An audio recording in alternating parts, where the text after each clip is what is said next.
Hey there, it's Tony here, and welcome to episode 44 of the Dumb Leaders podcast. Today we're dissecting the concession speech made by Bill Shorten.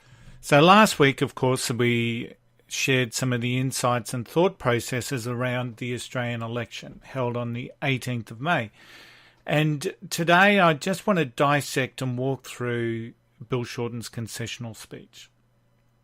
Now, I've got to admit, some of the feedback that we got after last week's episode was probably what we expected. There was a little bit of a hate. There was a little bit of some name-calling and whatnot. But there was also some commentary around people from the right side of politics, for example, suggesting that we probably might have got it wrong.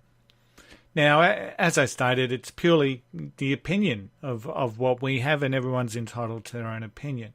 It was interesting seeing some of the stuff that's happened since the election. You know, we've got a lot of people that are hurting, understandably so.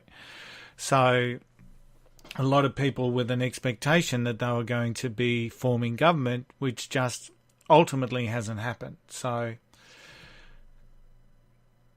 I can understand the hurt. There's also been this greater call amongst that community in respect of, you know, how do we change perceptions and how do we change the perspective? And some of the more activist groups are really saying, well, we need to disrupt more. And I find that interesting because, you know, the disruption piece and the ramming it down our throats and the lecturing hasn't worked. It hasn't appeared to have worked.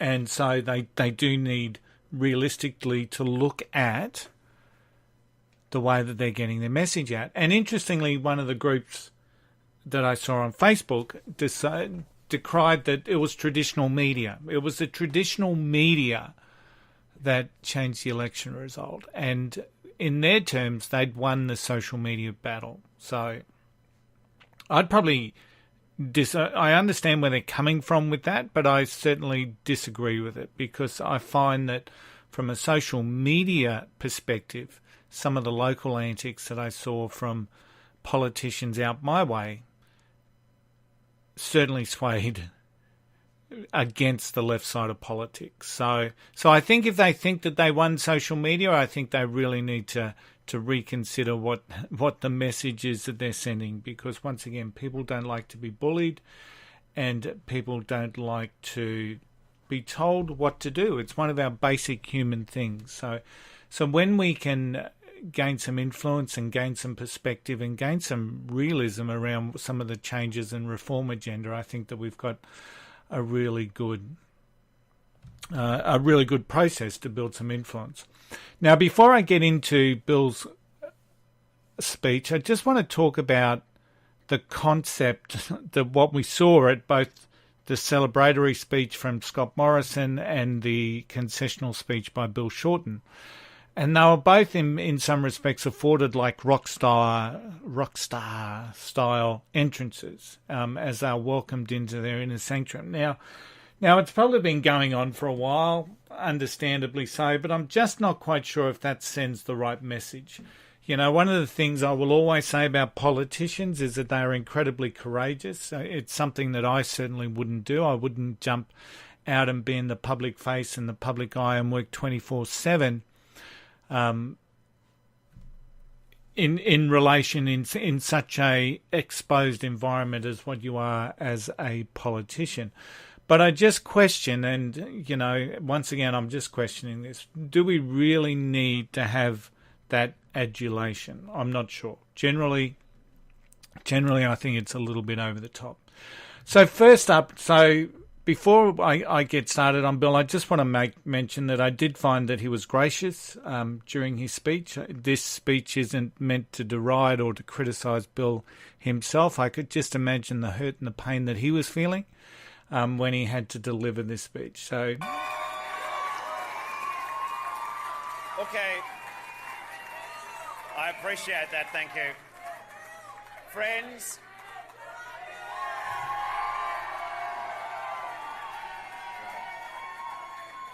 okay, I'm really grateful for that, but I was going to say...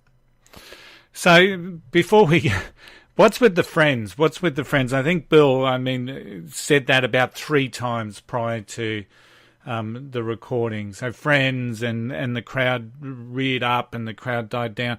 And Morrison started in a very similar boat, friends. So I'm just thinking it must be a tactic. It must be a new tactic out of the political advisor's handbook.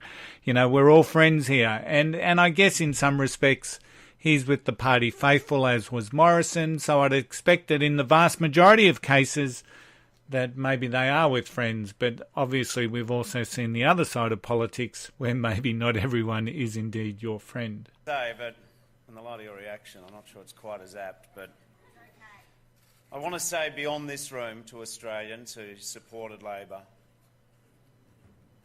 I know that you're all hurting, and I am too. So I know that you're all hurting, and I am too. So this is a good show of empathy, I guess. And it starts the whole process off with a good start. But I just want to throw in where that actual pain comes from. So the pain comes from when the real world clashes with our perspective of the world, our agreement with reality. And no matter what it is, no matter where you are, if your agreement with reality disagrees with the reality of what's being imposed on you, there will be pain. So the agreement with reality was a belief that Labor had locked down these elections. That's where the pain was coming from. And the reality was, well, they didn't. And without wanting to hold out any false hope, while there are still millions of votes to count and important seats yet to be finalised. So he didn't want to hold down any false hope, but then he provided the reasons to the followers, provides the followers with exactly that, the reasons for some false hope. So it is obvious that Labor will not be able to form the next government. Once again, interesting, I was watching this on Sky and Graham Richardson actually said he probably should have made that concession speech half an hour earlier. So Graham Richardson seems to me one of those Labor power brokers, seems to have friends on both sides of politics, etc., etc. And he sort of made the comment that maybe Bill was about 30 minutes too late. But, yeah. And so, in the national interest, a short while ago, I called Scott Morrison to congratulate him. And I wish Jenny and their daughters all the very best. And above all, I wish Scott Morrison good fortune and good courage in the service of our great nation. The national interest required no less. So I find the use of the term national interest very interesting here. So was this an appeal from Bill to a nobler pursuit? Was it to indicate a perception that he was putting the nation above his own self-interest? And, I just find it interesting that that was the terminology used, in the national interest. So judge and jury's out, whether it was a noble thing from Bill. Got no dramas with that. I've got no dramas with him saying it. I just find it interesting that that was the terminology that he used. This has been a tough campaign, toxic at times. So once again, toxic at times, and this is this is a dig. There's no other way that you could put it. It's certainly not a reflection on their own tactics, which I'm guessing people on the right would have called toxic and interesting and negative. It certainly wasn't a comment based around the tactics of the activist groups, but certainly a dig at the winning coalition. So very subtle, very subtly put, but absolute dig at the winning team. But now that the contest is over, all of us have a responsibility to respect the result, respect the wishes of the Australian people, and to bring our nation together. So obviously that part of the message was lost on so many people on that side of politics. And respect the result, respect the wishes, and bring our nation together. Because obviously since the election, we've actually seen quite the reverse coming out of that particular side of politics. However, that task will be one for the next leader of the Labor Party, because whilst I intend to continue to serve as the member for Maribyrnong, I will not be a candidate in the next Labor leadership ballot.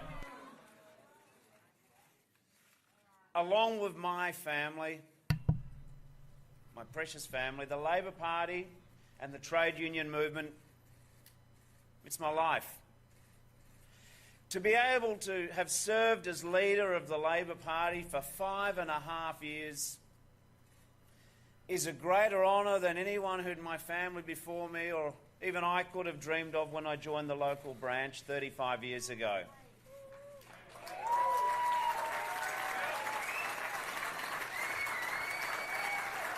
What I have always loved about the Labor Party, and I still do, is the ideas that we champion. It's the people we empower, the people who count upon us, the people who need good, strong, reforming Labor governments. Gee, I wish we could have formed a government for these Australians on this evening. I wish we could have won for the true believers, for our brothers and sisters in the mighty trade union movement. The mighty trade union movement. Geez, I wish we could have formed a government. Now, while he's saying this, there's probably the majority of the Australian population who voted against that were probably saying to themselves, thank God you couldn't. So on a day when they lost some of their heartland, some of their blue-collar workers, and to then make this appeal to the mighty trade union movement was, I mean, it's an appeal back to the heartland without a doubt, but in a changing world. So let's really sit back and face some facts here. In a changing world, union membership is declining, right? And once again, we have the leader of the Labor Party making an appeal to the mighty trade union movement. Now, rightly or wrongly, the unions have played a massive role in Australia, absolutely. But the world is changing. And the world continues to change and will continue to change. So I'm not quite sure whether this appeal back to the heartland was received in the manner in which it was, or whether there was the majority of Australians saying, well, that's probably one of the reasons why we didn't vote for you. I wish we could have done it for Bob. And when all else fails, let's just say we wish we could have done it for Bob. But it was not to be. Labor's next victory will belong to our next leader, and I'm confident that victory will come at the next election. Friends, the test even beyond victory, which I set myself in the lead up to this election, was that at 6 p.m. when the polls closed, when the final votes were cast, I wanted to be able to look at myself in the mirror and say there was nothing more that I could have done. No more ideas that we should have expressed.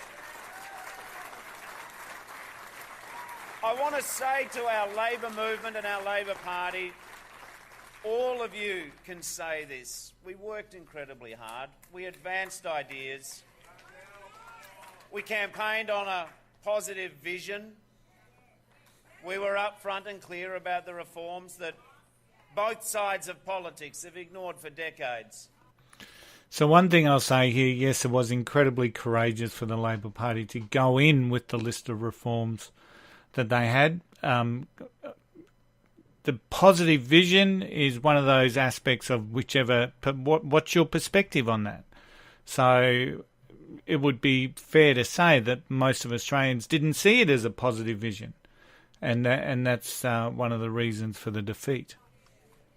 And we've said loud and clear that Australia needs and needed to take real action on climate change.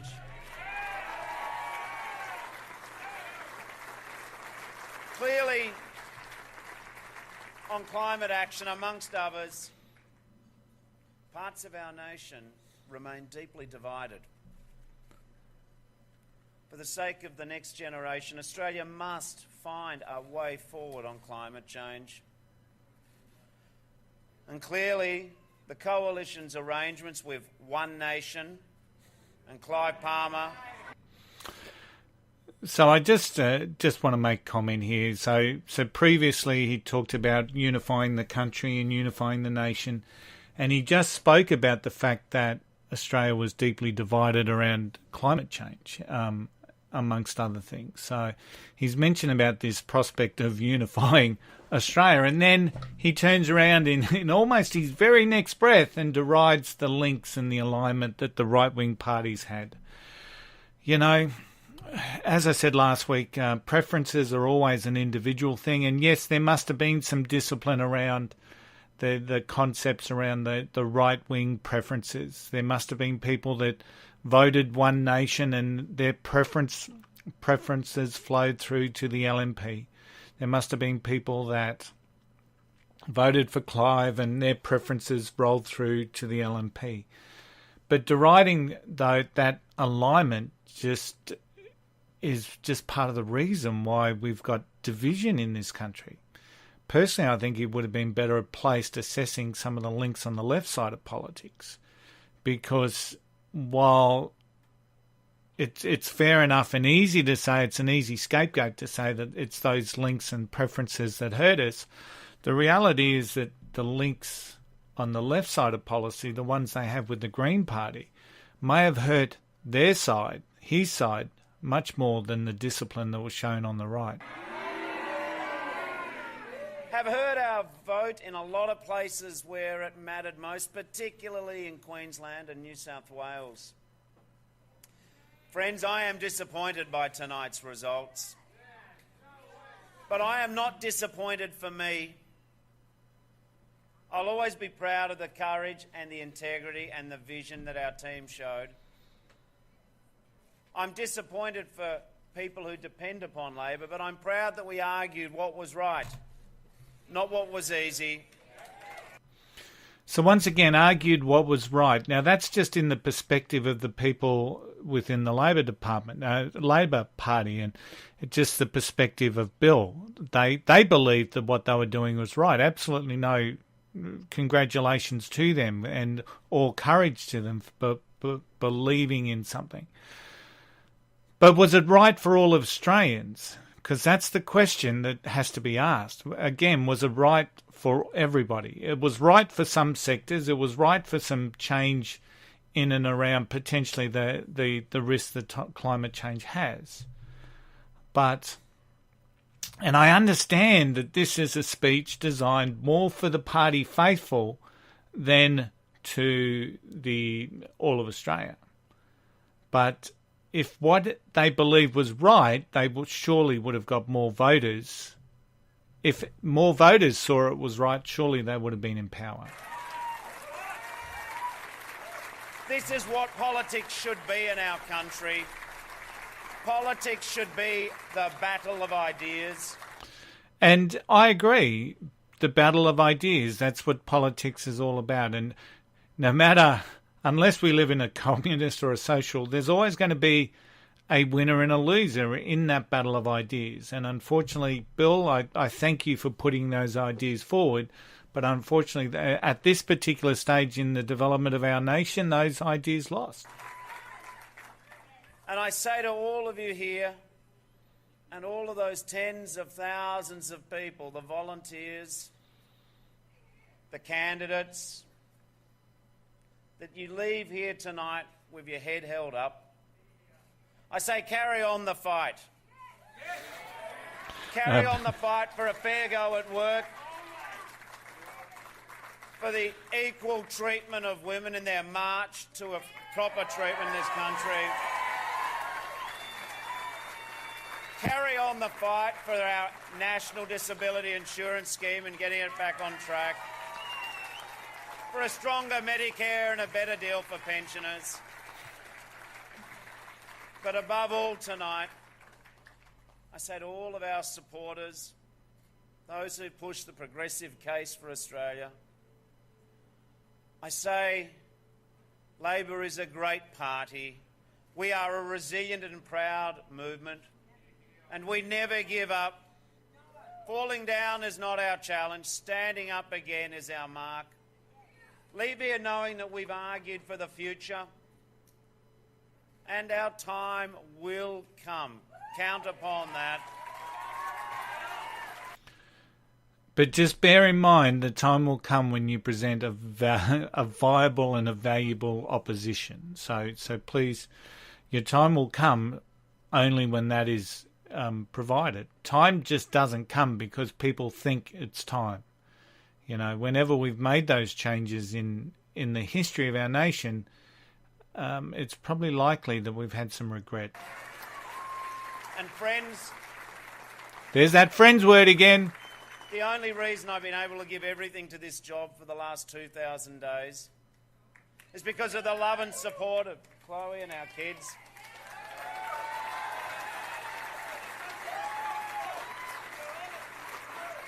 I'm not unique. Everyone in public life is only here because of the patience and love of our families. But to Chloe, Rupert, Gigi and Clementine, you've put up with so much. I love you so much. I also want to take the chance to thank all of my parliamentary colleagues for their unity, for their talent and support. In particular, I thank my outstanding Deputy Leader, Tanya Plibersek, Chris Bowen and Penny Wong. And with that, I think we might just leave Bill at that. So he wound down with a couple more thank yous to party faithful and whatnot. But even that last little bit, now true, the Labor Party showed a real united front. They were very disciplined in and around that. They'd been hurt previously in the past with leadership challenges and whatnot. So they've really stuck solid behind Bill for the last 5 and a bit years. So well done to that. But really interesting. Like he mentioned, Tanya, Chris and Penny. Specifically, they were his leadership team and they were the united front and the united face of the Labor Party. And then since Bill's speech, they've run predominantly. Tanya's made a decision, even though I believe that she was probably the best placed to lead the Labor Party into the next government, which, let's face it, Labor's got 3 years. Labor's got 3 years of productive opposition to get their message across. So, but Tanya was the first to pull out. Chris announced his intention and then pulled out 24 hours later. And Penny's in the Senate, so she couldn't. It's got to come from the lower house. So in respect of that, the new leader, Anthony Albanese, unopposed and was not even mentioned as part of Bill's leadership crew. So I find Labor, once again, a very interesting... It's interesting. What's happened since has been incredibly interesting.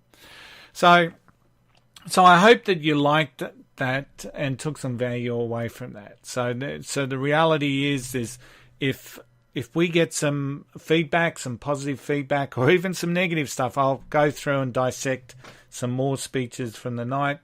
I'd really love to dissect Scott Morrison's, because once again, I mean, I think he takes like 5 minutes to get from when he comes into the room to get up onto stage, and, you know, back slappers and constant adulation. And then he starts with the words, "It's a miracle." Or he talked about friends, of course, first, because that's from the new Political Advisor's Handbook. But the rock star entrance, I don't know, it just doesn't sit well with me, and I'd love to hear your thoughts on that as well. But I'm also conscious I don't want to flog a dead horse. So if we get no feedback or or no acknowledgement from this particular podcast. We'll just continue on. So I'll see you next week. It'll either be stories from our listeners or a dissection of Scott Morrison. Now, I think it's only fair that I do Scott Morrison, seeing that I did Bill Shorten, but so you might get ScoMo next week. So outside of that, it's been episode 44 of the Dumb Leaders podcast. We'll see you again real soon.